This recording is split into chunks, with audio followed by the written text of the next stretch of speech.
Thank you, Mr. Reisling. Good evening, members of the board, Dr. Wise, Mr. Garside. It's always fun to come talk to you about facilities. So, it's been a busy summer, to say the least. We had the 5 elementaries that should have been turned over to us on the inside of the buildings. All 5 of them ran behind on the inside. They're in good shape now, but we've been plagued by the bad weather for the summer. So you have 10 or 12 inches of rain during the summer, the site works suffer. So we all knew that 4 of the 5 elementaries had to have the buildings torn down to allow the site work to progress, and you end up with subcontractors that have multiple sites fighting the weather at all the sites.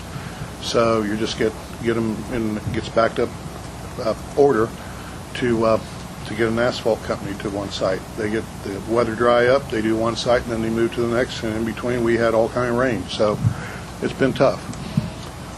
In high school, it's been plagued by 2 of the worst winters back to back in recent history. It's been plagued by the summer as well, with this unusual amount of rainfall. So it's going to be right up to the wire, but we're going to have kids in the first day of school. I feel confident in that. But I think, Mr. Schreiner, you were in the building not too long ago, and you can see the progression of the work. It looks different every time you go, but there's still a lot to wrap up and push back. So we're moving on. The high school, just want to remind everybody that it's still a work in process after first day of school. As work progresses on the art wings in the front of the entry for the auditorium. So it's all phased to be completed by this winter. So that's it for construction. On the permanent improvement work, that's been very good to us this year. We were provided the opportunity to do a lot more work than typically. We had some additional funds available to us, so it was real exciting to get behind that and go spend it. We had a lot of roof replacements. Brook Park and Norton Middle did a roof rejuvenation project. Transportation, where that's an old metal roof. That's the original roof on that building from the 80s. And we went through and took a process where rejuvenated the metal, patched it in, made a nice new coating on top of it, and we got like a 15-year warranty on top of that. So we took that and rejuvenated that roof. It's a real good deal. We had miscellaneous roof projects throughout the district, one of them being the press box at Westland, got a new roof, modulars at Hayes Intermediate, and the gym at the preschool center. Concrete work, we had a miscellaneous concrete project as well. The aprons in front of the Bostic Center and the sidewalk, you can see those as you drive by.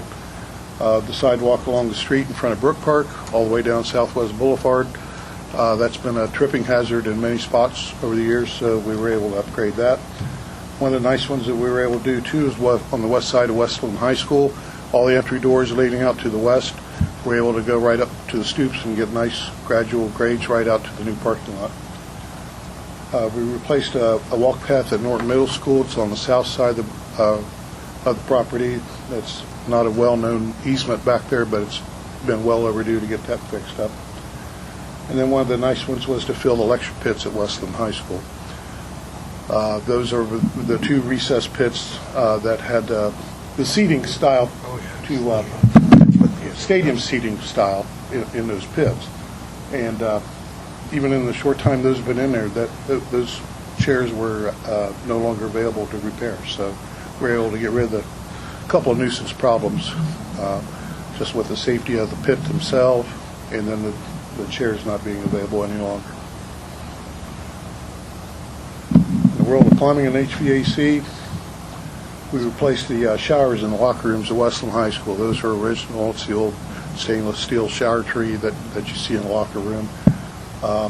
And there was a lot of galvanized piping associated with that ran back to the kitchen, and we were able to replace that as well. If you remember, maybe 5 or 6 years ago, one of those lines broke at Grove City High School and flooded the gym floor. So this is the same type of work we proceeded to do at Westland too. Replaced the chiller at Grove City Rec. That was set today. Replaced the boiler at Grove City Rec Center, and we also had a compressor failure on the chiller at Park Street Intermediate. I think that you'll hear me talk about long-term planning in the future, about the chillers that we're seeing at the intermediate school specifically. We've replaced six compressors over time so far. We did a study on the chiller barrel itself at specifically Park Street so far, and it's starting to show its age. So we'll be getting into a replacement cycle in the near future. In the world of athletics, we rehabbed the press box at Franklin Heights, put all new siding on the outside of it, put a new roof on it, put some coiling shutters on the east side of it to protect all the windows, and it really did a nice upgrade to that. We also power washed the stadium, cleaned it up, got a lot of the stains off of it, painted all the miscellaneous metals and railings and doors with that as well.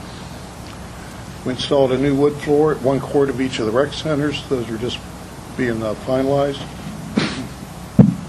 Replaced the running track at Franklin Heights.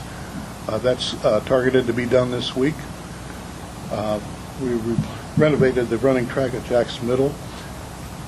The bleachers on the visitor side Grove City football field, I was so glad to get rid of those. It was an old wood set, and it was pretty scary. Even if it was brand new wood, when people start rocking and rolling on those, you always had to worry about the wood failures. We replaced the bleachers in the gyms at Grove City and Westland. That was a good thing, too, with wood systems that were in place. We painted the entire gym at Westland High School, and it came out real nice. We also refinished the floor. And so it looks like a brand new space. Really came out nice. We had major asphalt projects this summer. Started out with a project at 3 of the high schools, and we did a study to look at life cycle over the next 3 years for asphalt. And when we went out to bid, we were able to capture years 1 and 2 of the work that was planned in the study, instead of just 1 year. We got very favorable bids. So by doing that, we were able to capture good numbers, do more work than what we had anticipated. We added more work onto the scope for the first phase. We still get good with our bids for the balance of our PI projects, and created a phase 2 asphalt project. So we created a phase 2 asphalt project, got the same good numbers, so we were below budget, and we added more work and got more work done.